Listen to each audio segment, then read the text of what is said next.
Market yard chairman అంటే ఇప్పటివరకు అందరూ కూడా మగవాళ్ళే చేశారు. ఇది వ్యవసాయానికి సంబంధించిన రిలేటెడ్. జిల్లా హెడ్ క్వార్టర్ అంటే చుట్టుపక్కల ఉన్న అందరు రైతులతోనూ చాలా కనెక్ట్ అయి ఉంటుంది. జెంట్స్ ఉండడము లేడీస్ ఫస్ట్ అనడం నేను యాక్సెప్ట్ చేయను. లేడీస్ ఏ దాంట్లోనూ తక్కువ కాదు అనేది నేను స్ట్రాంగ్గా బిలీవ్ చేస్తాను. మీతో పోలిసి వాళ్ళ సీనియర్లే, వాళ్ళందరూ కాదని మీకు ఎలా వచ్చిందండి? వాళ్ళు కష్టపడినారు, నేను కష్టపడినాను. పార్టీ ఎవరు గుర్తింపు ఇచ్చి ఎవరికి ఇస్తే దాన్ని మనం చేయడమే, అంతేగాని వాళ్ళకి ఇవ్వద్దని చెప్పడానికి.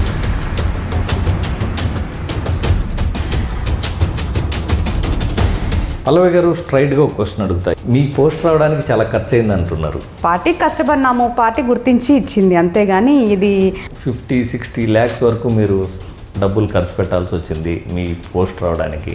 మీ సీనియర్లు అంత డబ్బులు ఖర్చు పెట్టలేకపోవడం వల్లే వాళ్ళు 50-60 lakhs ఎవరైనా ఖర్చు పెడతారు.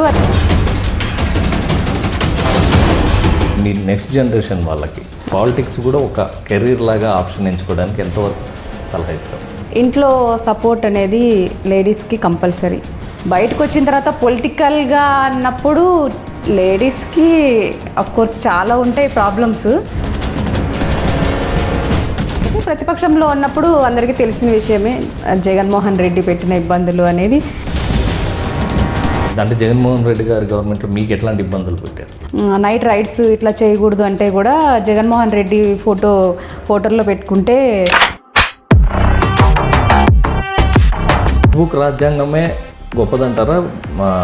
రెడ్ బుక్ రాజ్యాంగంలో ఏముందండి? ఆ రోజు చంద్రబాబు నాయుడు గారిని అసెంబ్లీలో మాట్లాడిన వాళ్ళు కూడా ఇంకా ఈ రోజు బాగా ప్రశాంతంగా బయట తిరుగుతున్నారు.